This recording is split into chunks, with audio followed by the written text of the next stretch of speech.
Selamat pagi, salam sejahtera untuk kita semua. Perkenalkan, nama saya Yuliana Dewi, saya mahasiswi Universitas Sanata Dharma Yogyakarta.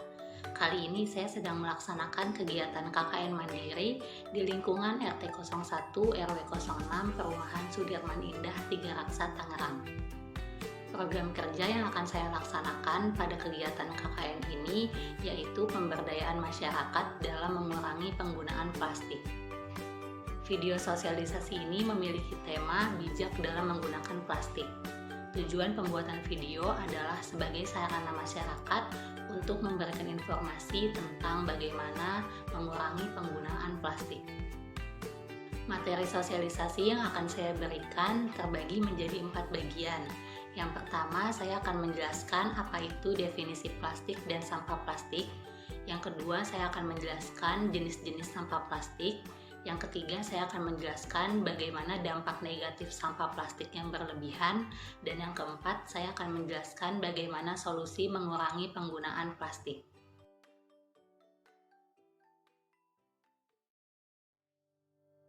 Definisi plastik dan sampah plastik. Plastik adalah suatu bahan yang dikenal memiliki sifat serbaguna karena variasinya lentur, awet atau tahan lama, serta menggunakan biaya produksi yang murah. Hampir kebanyakan produk di sekitar kita saat ini memiliki kandungan bahan plastik.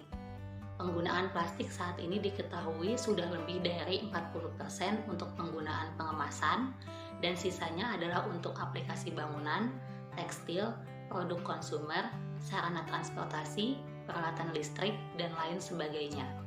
Namun, selain bermanfaat, plastik juga ternyata menyimpan masalah pada tahap pasca penggunaannya. Plastik ternyata dapat menjadi sampah lingkungan dan dikhawatirkan suatu saat akan menjadi musibah bagi manusia. Peruraian kembali bahan plastik menjadi komponen yang aman diketahui memerlukan waktu sampai 500 tahun. Mengingat peruntukan plastik yang terutama untuk pengemasan, maka pada akhir bahan ini selesai difungsikan, maka segera akan menjadi bahan yang relatif tidak bernilai lagi.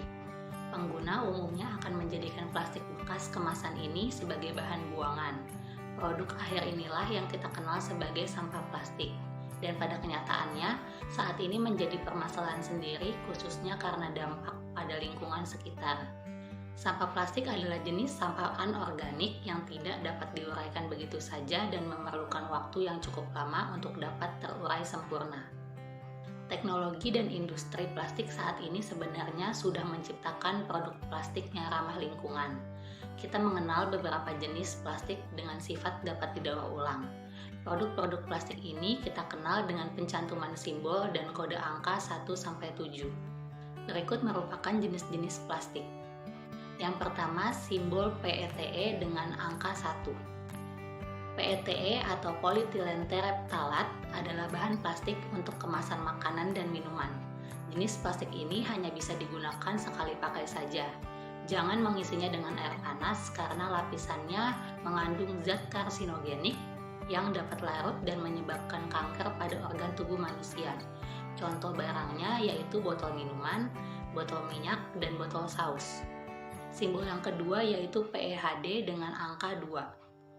PEHD atau High Density Polyethylene adalah bahan plastik untuk galon air minum, botol susu, botol sabun, botol deterjen, botol sampo, dan plastik kemasan tebal lainnya.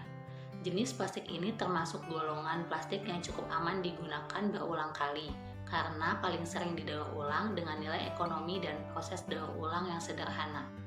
Simbol yang ketiga yaitu PVC dengan angka 3. PVC atau polyvinyl chloride adalah bahan plastik untuk pipa air, ubin, kabel listrik, dan mainan anak atau hewan peliharaan. Barang plastik yang terbuat dari bahan ini sering disebut sebagai plastik beracun, karena mengandung berbagai macam bahan kimia beracun yang dapat larut dan berbahaya bagi kesehatan. Jenis plastik ini sangat sulit untuk didaur ulang, sehingga perlu dihindari penggunaannya untuk kemasan makanan dan minuman.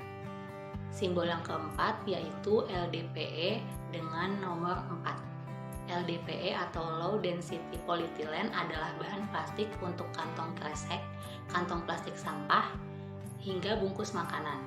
Jenis plastik ini bersifat elastis, memiliki daya tahan yang lama, dan dapat digunakan berulang kali. Tetapi alangkah lebih baiknya jika menggunakannya sekali saja dan mendaur ulangnya agar tidak tertimbun di tanah yang bahkan membutuhkan waktu sampai ratusan tahun untuk terurai sempurna. Simbol yang kelima yaitu PP dengan angka 5. PP atau polipropilin adalah bahan plastik untuk tempat makanan atau minuman, botol sirup, kotak yogurt, sedotan plastik, selotip, dan tali berbahan plastik. Barang plastik dengan simbol ini baik digunakan sebagai tempat makanan atau minuman karena terbuat dari polipropilin yang sangat kuat dan cukup aman meskipun digunakan dengan suhu yang panas. Walaupun demikian, jenis plastik ini sangat sulit untuk didaur ulang, sehingga alangkah baiknya masyarakat menggunakannya dengan bijak. Simbol yang keenam yaitu PS dengan angka 6. PS atau polistiren yaitu bahan plastik untuk tempat makanan atau minuman yang berbahan styrofoam, tempat telur, sendok atau garpu plastik, foam packaging hingga bahan bangunan berbahan fluoring. Plastik ini dapat mengeluarkan stirin yang merupakan zat karsinogen dan dapat menyebabkan kanker, terutama jika saat menggunakannya untuk makanan atau minuman yang panas. Simbol yang ketujuh yaitu O dengan angka 7. O atau Ader adalah bahan plastik yang sangat berbahaya untuk makanan atau minuman karena dapat menghasilkan racun BPA yang bisa membuat kerusakan pada beberapa organ tubuh manusia dan mengganggu hormon tubuh manusia. Ironisnya, simbol ini biasa digunakan pada plastik untuk botol minuman bayi, botol minum olahraga, iPod case, dan compact disc atau CD.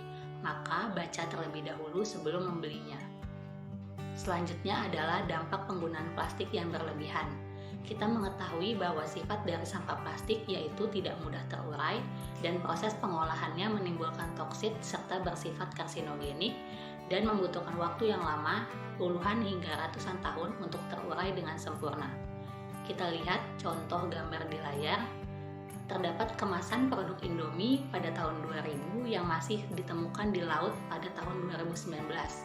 Hal tersebut menandakan bahwa selama 19 tahun, kemasan berbahan plastik tersebut belum juga terurai dengan sempurna. Berdasarkan contoh tersebut, kita dapat mengetahui bahwa sampah plastik bukan hanya mengancam manusia, tetapi juga mengancam biota laut. Berikut adalah data penyebaran sampah plastik di Indonesia. Menurut Badan Pusat Statistik atau BPS, sampah plastik di Indonesia mencapai 64 juta ton per tahun. Sebanyak 3,2 juta ton diantaranya merupakan sampah plastik yang dibuang ke laut. Selain itu, kantong plastik yang terbuang di lingkungan sebanyak 85.000 ton kantong plastik. Berdasarkan data World Bank, dari tingkat pencemaran sampah plastik di dunia, kota-kota di dunia menghasilkan sampah plastik hingga 1,3 miliar ton setiap tahun.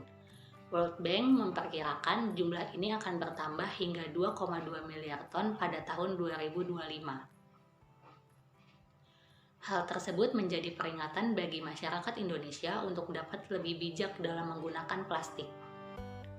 Kita mengetahui bahwa plastik sangat berguna bagi masyarakat, contohnya untuk botol kemasan, untuk packaging atau pembungkus makanan, untuk kerajinan, untuk peralatan kebutuhan rumah tangga, peralatan otomotif, serta wadah penyimpanan. Dari beberapa contoh manfaat plastik tersebut, masih banyak lagi manfaat plastik yang dapat dirasakan. Namun sayangnya, penggunaan plastik yang kita temukan sehari-hari, apakah penggunaannya itu sudah bijak dilakukan?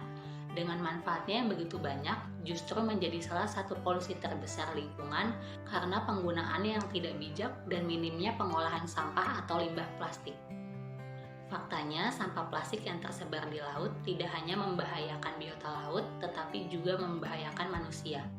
Hal tersebut terjadi karena manusia mengonsumsi ikan dan produk-produk dari laut.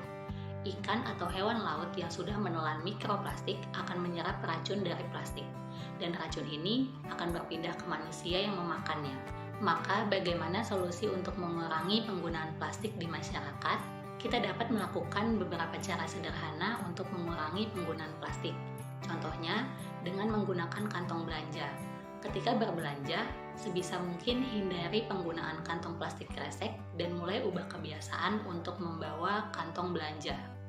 Yang kedua, membawa botol minum pribadi. Dengan membawa botol minum pribadi, kita dapat membantu mengurangi penumpukan sampah plastik dari botol kemasan minuman. Dan yang ketiga yaitu menghindari penggunaan sedotan plastik dan menggantinya dengan sedotan berbahan stainless. Jadi, sampah plastik yang meskipun memiliki banyak manfaat, namun jika sudah menjadi sampah, maka ternyata dapat menimbulkan permasalahan tersendiri. Sikap bijak kitalah sebagai masyarakat Indonesia untuk dapat dengan bijak memperlakukan sampah sehingga tidak sampai menimbulkan dampak yang merugikan. Pihak-pihak terkait sampah ini termasuk masyarakat luas hendaknya dapat mengelola sampah dengan baik dan seefektif mungkin. Sekian sosialisasi yang saya berikan, semoga informasi ini dapat berguna bagi kita semua untuk dapat menjaga kebersihan lingkungan dan kesehatan lingkungan, serta dapat menerapkan pengurangan penggunaan plastik di masyarakat dalam kegiatan masing-masing. Terima kasih.